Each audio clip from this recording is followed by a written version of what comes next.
Okay, so homozygous black normal vision dog. What that means is it's going to have two big B's and it's going to have two big N's. On the other hand, our other is going to be a complete recessive.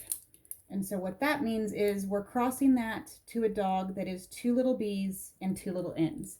Now, in this type of problem, when you find the gametes, remember you have to consider every possible combination. That's what his law of independent assortment told us. There's two different ways that you can do that. First off, you have the FOIL method from algebra. If you remember the FOIL method, it's use the first two different letters. So one of the gametes that this parent can produce is big B, big N. Then you do the outside two. That's another big B, big N. Inside two, big B, big N. And then the last two, big B, big N. The other way that you can try to find the gametes when you're doing a dihybrid cross is by setting up a little mini Punnett square, which I'll do for the second parent. You take the first two different letters and you put them on the top of the Punnett square, second two letters and run them down the side, and then fill it in like you do any other Punnett square. So these are going to become, and it would help if I wrote things correctly, little b, little n in every single one of these boxes. And so those are the gametes that that parent can do. You can use whichever method you want to find the gametes. What I have found is if students do this method to find their gametes, they often think they're done because they've done the Punnett square. Just remember, all you've done is find the gametes. Now, this is where I'm going to give you your very first shortcut for doing a genetics problem. As you look within one parent, if you have any gametes that are repeats, they would not give you any new information when you put them into a Punnett square. So to avoid wasting time, what that means is you can cross off any duplicates. So all of these are the same. That means we really only have to consider one of those. Same for the other parent on the other side. Really only one of those matters. So we really only need a 1 by 1 box to do our Punnett square. So try to make it a nice big box. You take the gamete from one parent and you put it at the top, same as always. You take the gamete from the other parent, you do it on the side. You can fill those letters in any way you want to. I find that I make the fewest mistakes if I bring the top stuff down as one concrete package and then bring the side stuff over. That means you're restoring the diploid condition. So now we have the 4 letters just like our original parents did.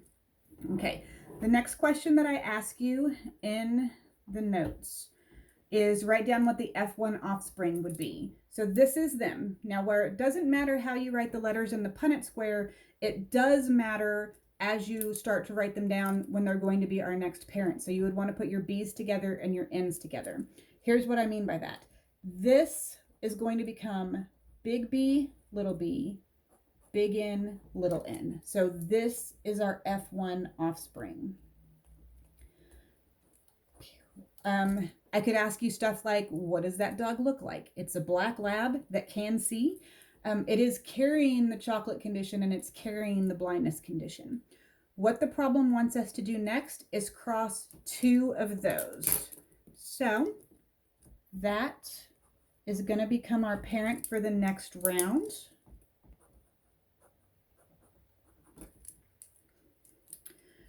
I'm going to do this one FOIL again. So first, outside, inside, last. Our 4 possible gametes are big B, big N, big B, little b, big N, and little b, little n. None of those are repeats of each other, so we cannot cross any of those guys off. We have to consider them all. On the other side, if you wanted to do this as the little mini Punnett square, take the B's on the top, the N's on the side, and fill it in.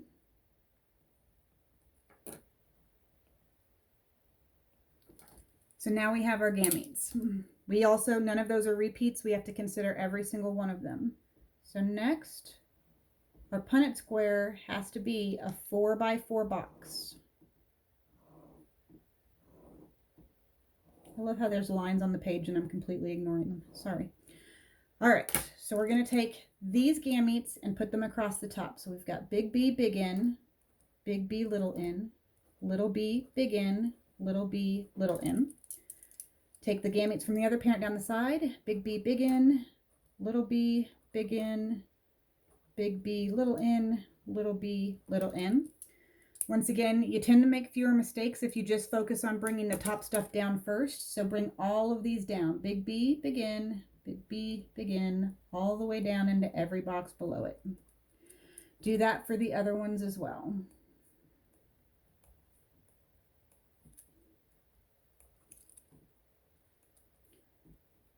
This can actually be relaxing if you let it be. It's kind of monotonous. Let yourself get relaxed instead of annoyed. Once you've brought all the top stuff down, at that point, you're going to bring the side stuff over.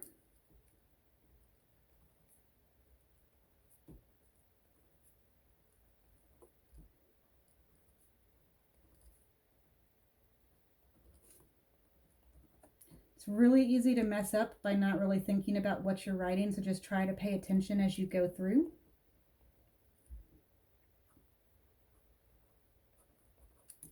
Because a little mistake will get you the wrong ratio here in a minute. The only question I would ever ask you when you do a dihybrid cross is, what is the phenotypic ratio? And so what you want to do is you want to go through here and you want to count all of the puppies that end up looking the same. And so what we're going to do first is we're going to count all of the dogs that would end up being black labs with normal vision. So everything that has at least one big B and one big N, we're going to count those.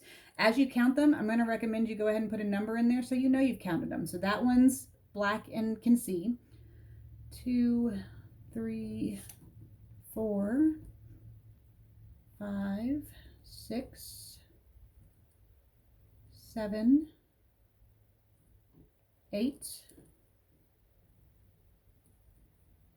9. So there are 9 that are black with normal vision. Okay, next count something you haven't counted before. So this one is a chocolate lab with normal vision. So we're going to count all the chocolate labs with normal vision. There's 1, there's 2, there's 3. So 3, you can either put brown or chocolate. I really don't care. I'm used to calling them chocolate labs. So chocolate with normal vision. Count something you haven't counted before. This one is black and blind, so we're going to count all the black blind puppies. 2, 3. So there are 3 that are black and blind. And then count something you haven't counted. This one right here is chocolate and blind, and there's only one of those. So what we end up getting is a 9 black and normal to 3 chocolate and normal to 3 black and blind to 1 chocolate and blind. That 9 to 3 to 3 to 1 ratio is the ratio that Mendel kept getting every time he did a dihybrid cross. That ratio is what told him black and normal is not tied together. You can separate them and end up with black and blind puppies or brown and normal visioned puppies. So that is a dihybrid cross. Let me make sure we've answered all the questions I wanted to there. We did. All right, there's your first round of videos for genetics.